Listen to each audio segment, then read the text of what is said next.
Hello and welcome to Diversity Matters, a podcast by MDI examining the relationship between diversity and the media. With recent attention on the new Pope and the Catholic Church, we thought we'd focus in this episode on religion. Are we hearing diverse voices when it comes to religious issues and reporting? What does the media get right? And where is there room for improvement? I'm Tanya Saksuski, and joining me to answer those questions is Jean Paul Marthoz, a Belgian journalist, author, and longtime press freedom activist. Welcome. Great to have you on this podcast. Hello. Hi. I thought we could start because the big story, obviously, in the last weeks is the Pope, and particularly the conclave and the new Pope, and, of course, evaluating the life of the last Pope. How's the media coverage been generally? Have you seen any reasons for concern? No, I was interested in trying to understand how the world would react to the new Pope. And of course, I have no way to conclude based on having watched or listened to everything. Of course, what I've seen was interesting in the sense that I felt that there was kind of a respite in most of the media that this Pope was chosen and not someone who would have been adding to the confusion and to the polarization, because one of the major topics are they going to appoint someone who is going to be either very confrontational or very controversial on many issues, or someone who will appear as a bulwark against authoritarian trends around the world and those kinds of things happening in the US or in other European countries and rest of the world. And I felt there was some form of relief, at least in the media that I tend to consume, which are media that I would say that are media of reference around the world in a number of the languages that are practiced, like English or French or Dutch or Spanish. So what I felt that there was a kind of a relief because people could see the Pope as someone who would, to some extent, halt the kind of a fatalistic fall into forms of politics which are characterized by polarization, fragmentation, violent speech, also by extremism in a number of issues. So it clouded to some extent perhaps the description of who that person was. I mean, in the first days, I didn't see that much about who he was, except that he was an American bishop, although, I mean, the least American bishop that the US could deliver, because he was basically someone who was a missionary who spent years in Peru. And to some extent, as I have lived in Latin America myself, I could see that he might be described more as a Peruvian, a missionary in Peru, than as a typical US bishop in the context of the tensions that are taking place within the Catholic Church in the US, which is a major challenge for power in the US, because as we have seen, the Trump administration has hired some 30% of its major staff among the Catholic Church, and Catholicism has been the ideology of a number of key figures within the MAGA world. Of course, let's talk first about Steve Bannon, who has been seen as for many, many years someone representing the kind of national Catholic, populist version of national Catholicism, and has been very active around the world, especially in Europe, in order to sort of push for a form of Catholicism based in nationalism, conservatism, Westernism, if I may say. And of course, you have J.D. Vance, who was a recent convert to Catholicism and who has been quite vocal in the way he pushes his own views, up to the point of having a last confrontation with the Pope, the late Pope, I mean, on questions linked in particular to immigration. So this is a little bit the context in which I sort of looked at this appointment. And the second thing was that I also was marveled at the way we are non-realistic, in the sense we tend journalists to focus on our own little world. And so everyone in the world had a coverage which was adapted to some part of the story of Pope Leo's story, his origin, I mean, Spanish, French, Creole, American, or the way he developed his own life. I mean, basically, when I read the press in Latin America, it was a lot of focus on the Latin American side of the Pope, whereas it took a few days, for instance, in Europe, to get away from just the description, he's an American Pope, a US Pope. So I like also to see that we tend, journalists, to forget the global nature of our work, that we have to be multi-perspective and see the diversity in which we have to cover those kinds of stories. It's really interesting you just said that, because I was reading in preparation for this a little bit about the different press coverage, and some of the Catholic press or the religious press sort of commenting that the mainstream or liberal press seems to pick and choose what it covers about a pope, particularly to fit their liberal narrative or their ideas, while they close their eyes to certain other things that go on. Is that what you're sort of mentioning something quite similar as it comes to issues, but is that one of the dangers of journalism, is that we're too selective to pick narratives rather than looking at the whole when it comes to either the Pope or what the church is doing? Yeah, I think so. I think that we tend to, it's a major bias in journalism. I have to fight constantly against it. It's to find in a complex story the points which will support our narrative on that person. So if we were hoping for someone who would stand firm in front of Donald Trump, for instance, and take away the US Catholic Church from the national conservative tendency, we would tend to pick in Leo's story. Everything which told us about his supposed liberalism or moderation, for instance. And I think this is a danger. We have to be very cautious when we deal with this kind of a story, especially since there are very few people who were aware of who the new Pope was, as was the case with the former Pope. These two popes appear from, I would say, quote unquote, from nowhere for the observers. And I like a quote by the Vatican correspondent of the National Catholic Reporter, which is an independent Catholic magazine in the US, which tends to be quite independent from the church.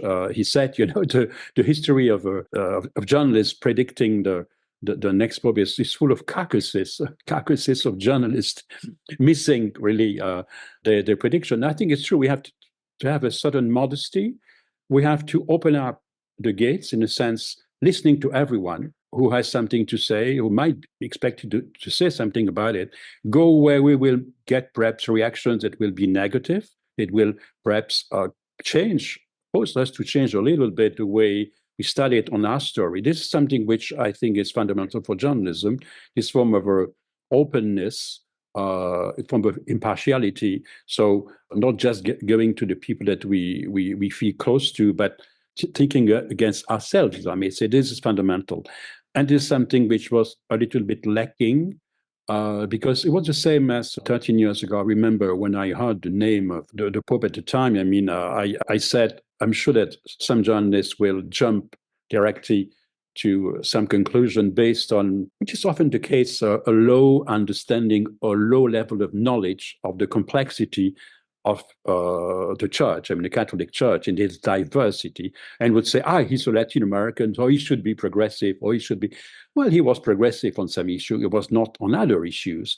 So this is something that we have to be very careful and take the time to get in touch with the people who have been working close to those candidates or cardinals who are going to be the next popes. Make sure that we have the right sources, the diverse sources, to make sure that we have a complex picture of the person and accept that this picture might contradict what might have been our hope. So we have to have this kind of modesty in front of information and openness, and also understanding that it's a very complex world, the Catholic Church. The Vatican is very complex. Very few people can say, I know what's happening inside. You have a few key people who might help you to understand it. So you have to go to those people and to diverse persons. And then you have also to listen to people who are not Catholics, asking people from other religions or non-believers to say, how do they see it? I think there's something which is interesting. So I think it's a great moment to think about what we can do as journalists to make sure that we inform the people with the diversity they deserve to have, to make sure that they understand the complexity on an issue which has been considered in the last couple of weeks as a key element of the world story. In this first press conference, the new Pope emphasized the importance of careful communication, and I say in quote, in favor of peace. And he sort of urged people to say no to the war of words and images and really go and seek the truth. And also he mentioned imprisoned journalists and asked for their release.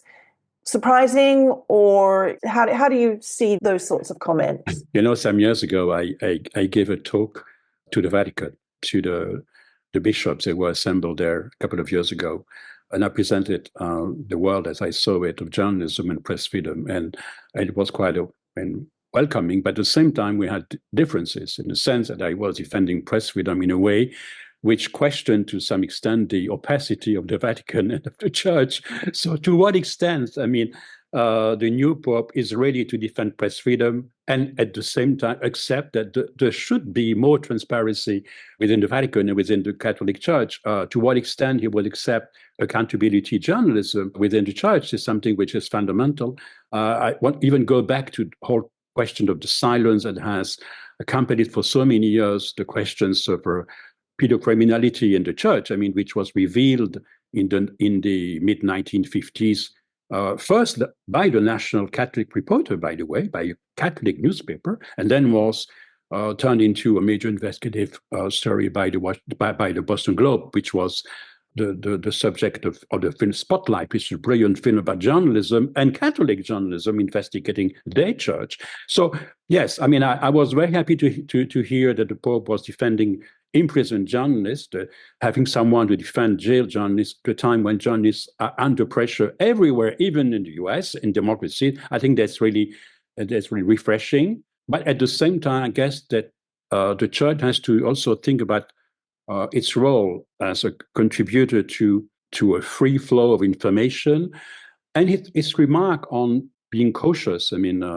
As journalists, I think it's a good remark. Personally, I take it as an advice that I always would take into consideration, because it's true that sometimes journalists, by their own reflexive own mechanism, contribute to the confusion and not necessarily to this informed citizenry that we hope to create in order to have vibrant democracies. I also think that he was referring to the chaos created by the so-called engineers of chaos, those people fanning disinformation, planning strategies of influence in the world, which are part of the risk to which our world is confronted. So I think, yes, it was. I take his commitment in front of all those journalists assembled in the Vatican as absolutely a positive thing, as long as the Church take into consideration its own responsibility within the system of providing enough access, enough transparency, because they are part of the power structures and they need to be more transparent. We're seeing, not just press under pressure, but also NGOs. And I know you've written about that because obviously they're another source of independent information. How worried are you about the threats to sort of the information landscape, if you like, NGOs and journalism? Just where are we and what are those major threats today? I had recently a conversation with an academic concerning our common concern about pressures on information or knowledge. That's what the same conversation I've had for many, many years with NGOs that I always have considered as contributing to the world of journalism, because they are quite often on some issues major sources of information, not just as sources, but also as creating their own contents and acting to some extent as journalists. So I do consider NGOs, but also academics, think tanks, as being part of the ecosystem, media ecosystem that we should defend together. There are two issues that I think are really crucial. There's many, but two that are, apart from violence, risk of attacks, and things like this, which are real.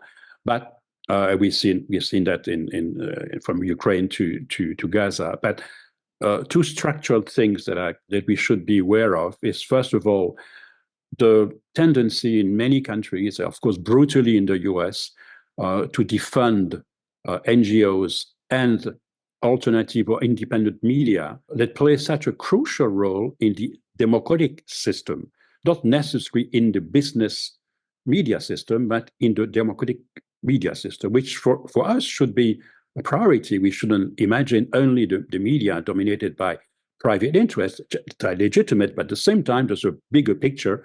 And in that bigger picture, NGOs, alternative media, independent media, academics, they play a crucial role. The fact that they are being brutally defunded, which was the case with the recent decisions by the US administration against not only Voice of America and Radio Free Europe and other radio stations or TV stations like this, but also defunding independent media around the world or training institutes. So I think this is really a very, very dangerous for democracy around the world, and something we have to be careful about it. It happens in the more moderate tones in many, many European countries too, where some projects are being defunded under many pretexts. But I do think it's a major threat against not only those organizations, NGOs, smaller publications that play a crucial citizen role in providing information, but also for citizens to be informed about matters of public interest, because this is where journalism of public interest is being defended. And then second, what I think is a major threat for us is what we call SLAPPs, the strategic lawsuits against public participation, which are abusive lawsuits that are triggered against journalists who annoy powerful people. And they're not really targeted because they did something wrong. It's just because people want them to be silenced. And I do think it's a major priority. And I'm really happy that in the last couple of years, there has been a number of organizations like CASE in Europe, for instance, to have developed coalition. CASE is Coalition Against Strategic Lawsuits, defending a system of justice that, of course, we do recognize as legitimate, but that should not be misused to harass and intimidate and blackmail and depress and journalists who are doing the work for which they are supposed to be active, which is defending the right of the people to know what's happening in their own society and having the information that is necessary for them to act as real citizens in vibrant democracies. Just a quick question, going back to the beginning of our discussion. How do you see the role of NGOs, particularly specializing in religion, even religious media, in shaping public discourse, but also in that fair and accurate reporting that you spoke about earlier? No, I don't think NGOs like, let's take MDI, the Media Diversity Institute, can be very important in the way they always push everyone to think more widely from their own community. Even though we would say we are impartial as journalists, we come from somewhere. We were born somewhere. We were formed somewhere, and so we come to the story with our own background, which is nice. It's the richness of each person covering a story from different angles. But those organizations that try to have a dialogue between various communities, for instance, that do consider community as part of the discussion, part of the news, I think they are fundamental in order to have a coverage of the world, of society, which is much more diverse and much more complete. Because one of our commitments as journalists, and I'm really a disciple of the Hutchins Commissions of 1947, which definitely says in favor of public interest journalism, that we have to make sure that we represent all the components of a specific society to make sure that we have the fullest presentation of the reality.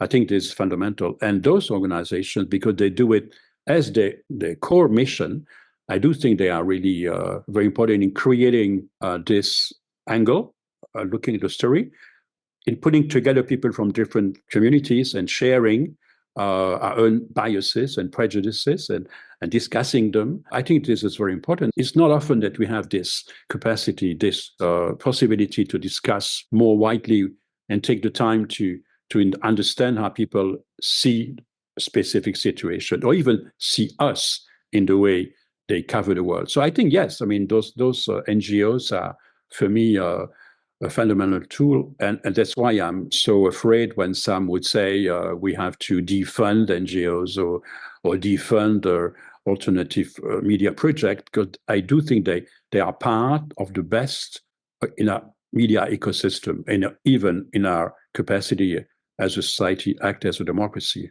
as a plural democracy. Thank you very much. A lot there to digest and talk about, and obviously a lot of action points to follow up on. Thank you so much for your time. Thank you very much for your invitation.